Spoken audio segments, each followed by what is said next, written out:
de los vectores en el espacio. Vectores en el espacio.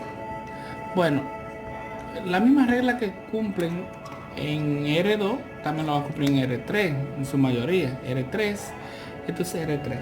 Entonces, en R2 nosotros trabajamos con A, B, pero en R3 vamos a trabajar A, B, C.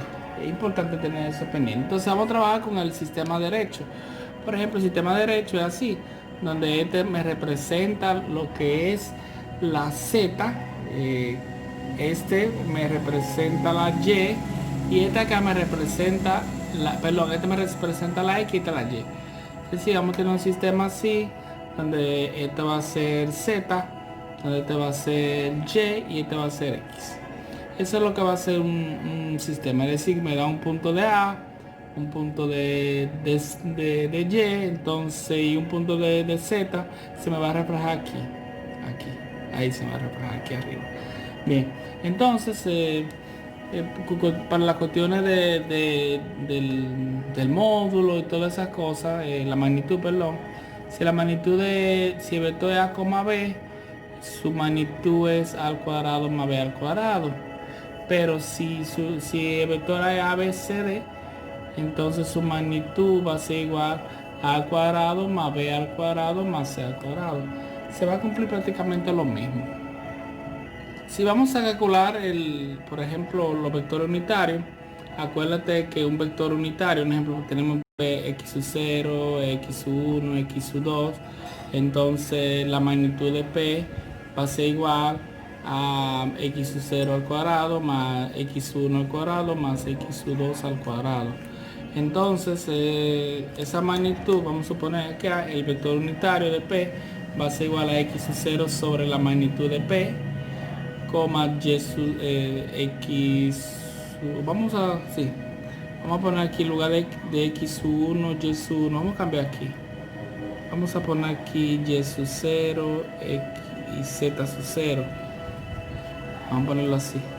X sub 0, y sub 0 y z sub 0 al cuadrado. Entonces aquí va a ser la magnitud de P, y sub 0 al cuadrado sobre la magnitud de P, y z sub 0 al cuadrado sobre la magnitud de P al cuadrado normal, así. Ok, perfecto. O sea, cada uno de estos elementos, igual como se ha aplicado en R2, pero aquí ahora en R3. Entonces, si nosotros lo aplicamos y lo ponemos en forma de vector unitario, acuérdate que la magnitud del vector unitario es 1, o sea, la magnitud de esto es 1. Y los vectores más importantes de esto, que forman una base, después veremos lo que es una base, I, que es 1, 0, 0, J, que es 0, 1, 0, y K, que es 0, 0, 1. Y esto van a representar lo que son los vectores unitarios en R3. Pero ¿qué pasa? Si nosotros nos damos cuenta aquí, esta parte de acá, si lo vemos en en el espacio, el vector U lo podemos expresar de otra forma. También decir, mira, ese espacio que está ahí, el coseno del ángulo beta, vamos a poner alfa, va a ser igual a x sub 0 sobre la magnitud de P. El coseno del ángulo beta va a ser igual a y sub 0 sobre la magnitud de P. Y el coseno de gamma, vamos a poner, parece una Y, es igual a z sub 0 sobre la magnitud de P también. O sea, la magnitud de ese vector P. Entonces, esto es lo que se va a denominar, los cosenos directores, cada uno de esos. Bien, son los cosenos directores. Entonces, mira, si esta magnitud es 1, entonces nosotros vamos a tener el coseno de A va a ser igual a x sub 0, el coseno de B de beta va a ser y sub 0, el coseno de gamma va a ser algo así, va a ser z sub 0 también. Entonces, nosotros estamos aquí frente a lo que son los cosenos directores, cada uno de esos. O sea que es el vector U. También yo puedo haberlo demostrado así. Yo puedo decir U es igual a I coseno de alfa más J coseno de beta más Z más K coseno de gamma, si algo así. Se me hace difícil dibujar esta pieza así. ¿Cómo así? Bien, entonces eso es una forma de expresar también, de expresar un vector. Entonces, vamos a ver otro punto aquí. Vamos a ver. Otro punto a tratar es, bueno, vimos el caso cuando el vector P, su magnitud es 1, pero cuando sea diferente de 1, en ese vector, suponiendo ese vector que sea igual a P, es igual a B, C. Entonces A, B, C se van a llamar números directores. Números directores. Entonces vamos a calcular los cosenos directores de un vector en R3. Calcular los cosenos directores de un vector en R3. Entonces, sencillo. Me dan el vector B igual a 1, 2, 5. Un ejemplo, negativo 5. Lo primero es encontrar la magnitud, que va a ser igual a 1 al cuadrado más 2 al cuadrado más negativo 5 al cuadrado. Y eso va a ser 1 más 4, 5 más 25, 30, la raíz de 30. Ahí tenemos entonces ese vector U. En este caso el vector unitario va a ser igual a 1 sobre raíz de 30, a 2 sobre raíz de 30 y a 5 negativos sobre raíz de 30. Entonces ahí tenemos los cosenos y vectores. Ahora vamos a encontrar los ángulos. Entonces coseno de alfa es igual a 1 sobre raíz de 30. Entonces alfa es igual a coseno elevado a la negativo 1 de 1 sobre raíz de 30. Entonces cuando tú haces así, que dice chief coseno de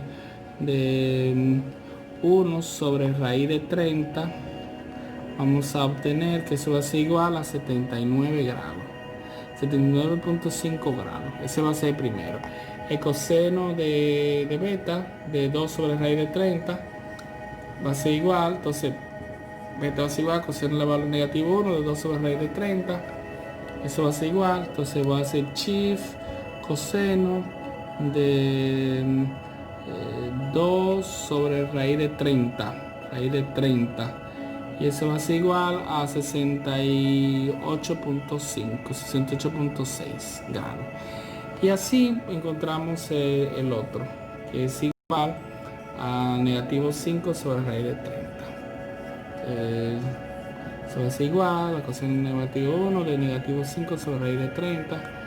Eso va a ser igual a negativo coseno de negativo 5 sobre raíz de 30. Y eso va a ser igual a 155.9 grados. Y ahí tenemos los ángulos directores y aquí tenemos los cosenos directores. Y se usa a través del vector unitario. Bueno, en R2, ¿qué pasa en R2?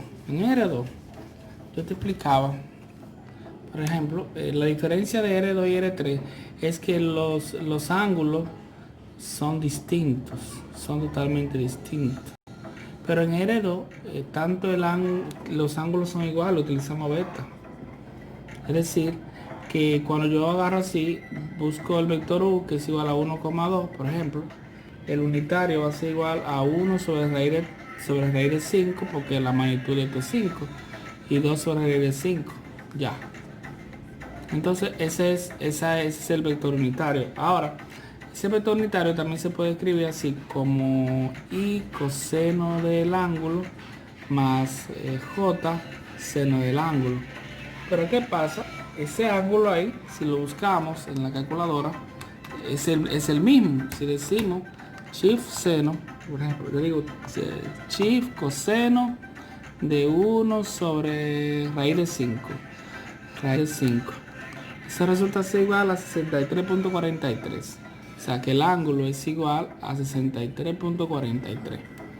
Pero también yo me doy cuenta que si digo chief seno de 2 sobre raíz de 5, de 2 sobre raíz de 5, me da lo mismo también. Es decir, que es el mismo. Entonces, eso aquí va a ser igual a I coseno de 63.43, J.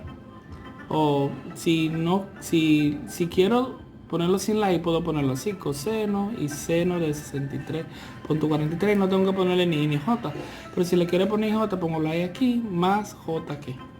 Y es lo mismo. Entonces, esos son, de un punto de vista, serían los cosenos directores. Pero también nosotros podemos expresar ese seno de otra forma. Por ejemplo, cuando nosotros trabajamos con eso, eso es un triángulo eso es un triángulo. Y en los triángulos, estos son ángulos de 90 grados. Entonces, un ángulo de 90 grados, ellos son complementarios. Es decir, que si el ángulo teta es A, el ángulo, suponiendo, si eso es A, si lo vamos a expresar así, entonces, visto como coseno, entonces lo que tenemos que hacer, por ejemplo, si A es igual a esto, entonces B va a ser igual a 90 menos el ángulo, o simplemente pi medio menos ese ángulo que me están dando. Ok, entonces en otro sentido, para yo sustituir esto aquí, voy a decir u es igual a i coseno de este ángulo, vamos a suponer, más j seno de coseno de 90 menos ese ángulo que me están dando ahí, o pi medio menos esa cantidad, que pasa a ser lo mismo. Vas a hacer lo mismo acá, poner pi medio menos ese ángulo. Y ahí estarían los cosenos directores, que simplemente, si está de esa forma, los cosenos directores, aunque esto sea un seno, van a ser cosenos directores, porque lo que yo le expreso aquí como coseno y me va a dar lo mismo que acá. Entonces es lo mismo. Aquí se cumple todo lo que nosotros hicimos con R2 también. El asunto de la proyección, el asunto del producto, cuando son paralelos, cuando son perpendiculares. Todo esto va a cumplir con esto también en R3. Es lo mismo.